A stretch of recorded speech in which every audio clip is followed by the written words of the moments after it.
Hey guys, today I want to talk about a big mistake I think a lot of people make when writing their resumes. People were doing this before ChatGPT, before AI, but with AI now being used by so many people, this trend has just gone exponential. Everyone is doing this, and in my opinion, it just, number one, it's the biggest sign of someone using AI to write their resume. But number two, I think it just turns off a lot of hiring managers. And I think if you can fix this one thing, you are going to get way better results with your resume. If you fix this, it's going to help across the board, help you get more interviews, more job offers, and help you build more trust with hiring managers. It's this, fake numbers. And you guys probably know what I mean. I'll give you an example. I literally just saw on LinkedIn, in fact, I can probably even get it up, some guy saying how this was the best resume ever.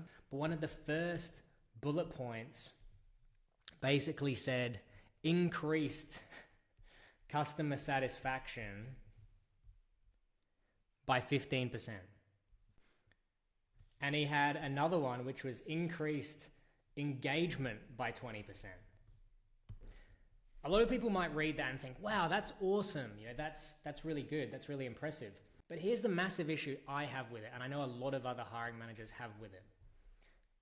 Firstly, this number, when it's so solid like that, a perfect 15% or 20% number, to me, this just screams they're just completely making this up.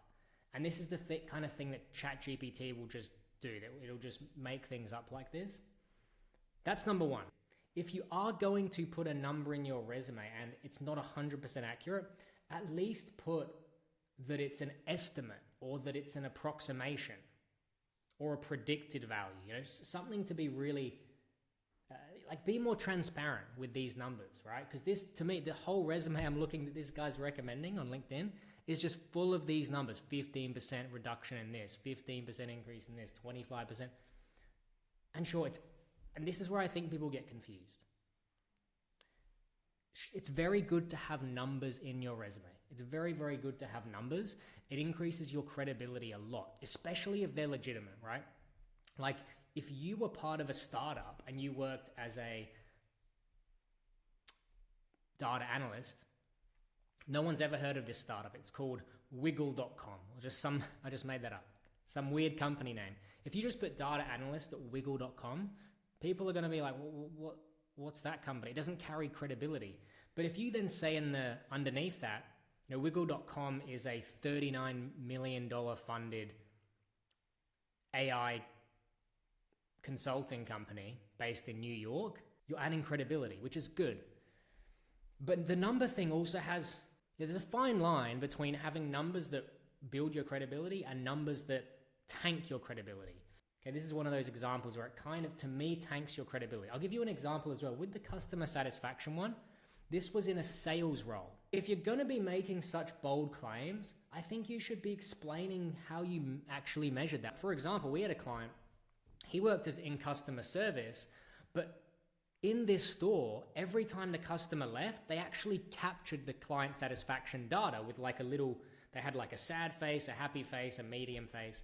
And so he could comfortably say that his store was the number one highest performing store for customer satisfaction in the state and what those numbers were.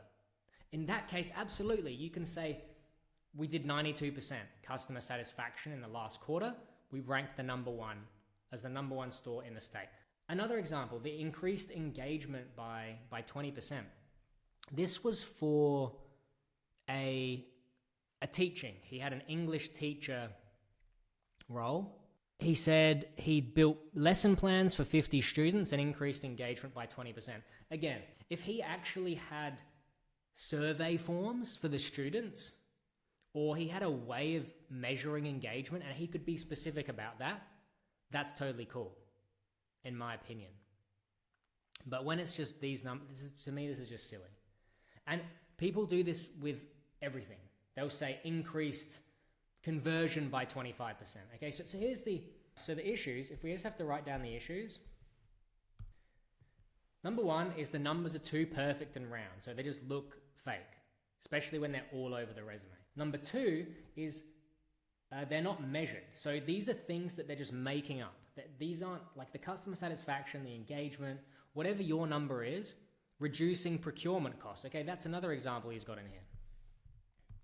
This to me is just it's worse than having no numbers. I'd rather just say what you did to specifically reduce procurement costs versus just throwing out a fixed number like this, which doesn't have any backing.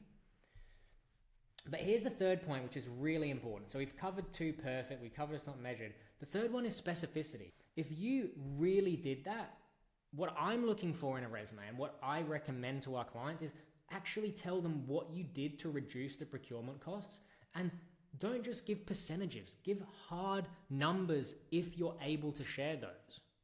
Okay, for example, this guy's got in his resume, coordinated procurement processes for effective and high quality asset acquisition, achieving a 25% reduction in procurement costs while maintaining asset quality. To me, this just sounds like complete BS. Like this is just written by ChatGPT or something. I don't trust it at all, me personally. And I think a lot of hiring managers and recruiters would think the same.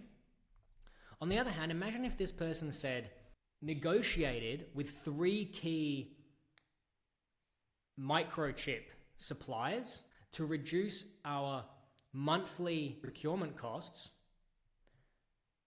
from approximately $128,000 to $113,000, and then saving $15,000 a month in costs. That's a lot more legitimate, right? Because it's specific. He's actually explaining the actual costs, what he did, and the specifics around that. And this is the other thing. To get around this, a lot of people don't have numbers. They don't have straight up numbers. They can go, oh, we did this. But you can estimate. And in my book, that's totally fine. If you say, I helped increase revenue by approximately $60,000 by doing this specific thing, in my book, that's fine because you don't always have the real numbers. So definitely estimate, but be specific and show how you're estimating or how you're measuring that number, and try and be specific about the number as well.